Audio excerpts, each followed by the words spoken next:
Today is the day. I've been waiting all summer to finally get these gears in.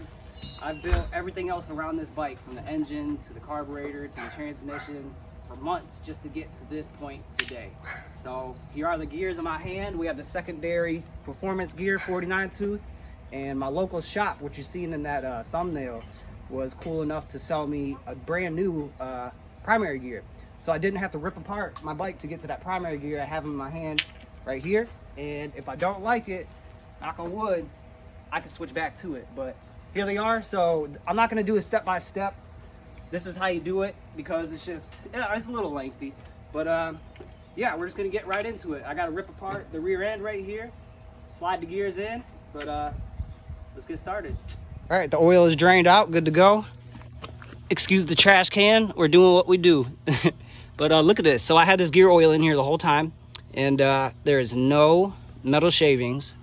It is not black, it is still pretty clear. And this has been in here like 3,500, 4,000 miles. So cool, we got the oil drained. Now let's get the other side apart.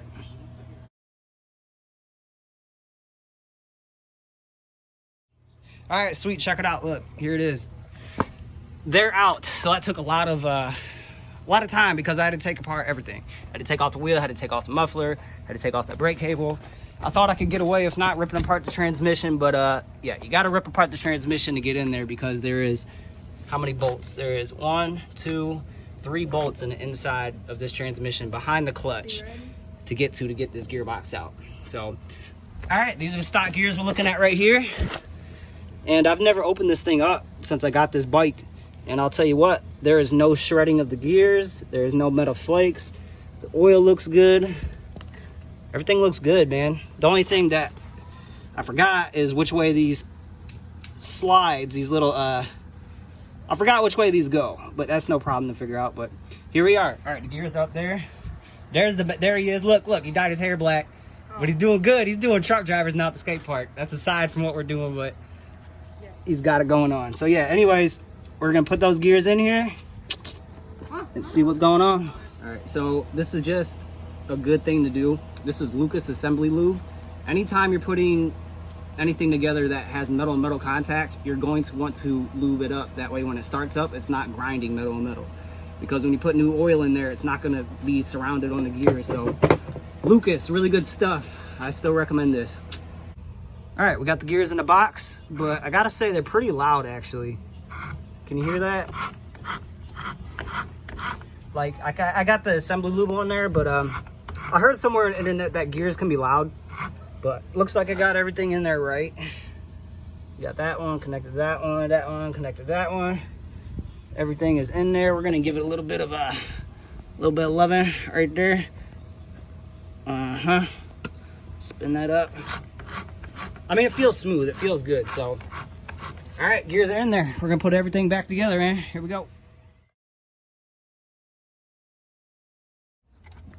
Problem. So we're having a really hard time getting this box back on. You see you got another bolt here?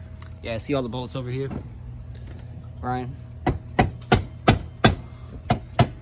So yeah, the gears just won't thread back into place. Everything is in there. All the gears are in place. The gasket is in there. You know, everything's greased up, but it just will not go back on. There's that big of a gap right now. All right, so I just want to thoroughly explain exactly what the problem was, and I can by showing you this. So this is the primary gear right here. This has the 17 tooth gear attached to it. So the stock one has 15 teeth. So this is 49 tooth right here to 17 tooth, and this is the primary gear. So the end of this right here slides into the second side of the case that you're sliding into it, and we measured it with an exact measurement tool, you know, to the exact millimeter. The stock end with the 15 tooth drive is 11, and then we measured this one, and this one, the 17 tooth, at the end of it is 11.3. That 0.3 of difference is what's stopping it from sliding into the case cleanly. So this is the problem right here. It's not the primary gear, it's not the secondary gear, and these even slide and turn together. It's this nub. This nub at the end of it is the problem. So that's what we got to solve. And we're just trying to push it back into place. So These are problems that you're gonna run into, but we'll figure it out. All right, so this really sucks. I mean, I had no idea this was gonna happen, and I'm actually really sad. I'm really bummed. The gears don't fit. The gears fit in the transmission fine. Whatever, the gearbox. I'm so over this. Like, look, they spin, they work, great, awesome. But the case just will not clear. Like, we put the stock gears back in there, and when the case slid on, it just slid all the way up. There's a gap of about this much. So these gears won't work. These gears won't work. It's as simple as that. This is a big bummer. Like, I'm so sorry.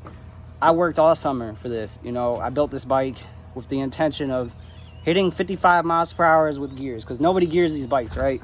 Well, I tried. I'm gonna order one more set of gears from eBay, okay?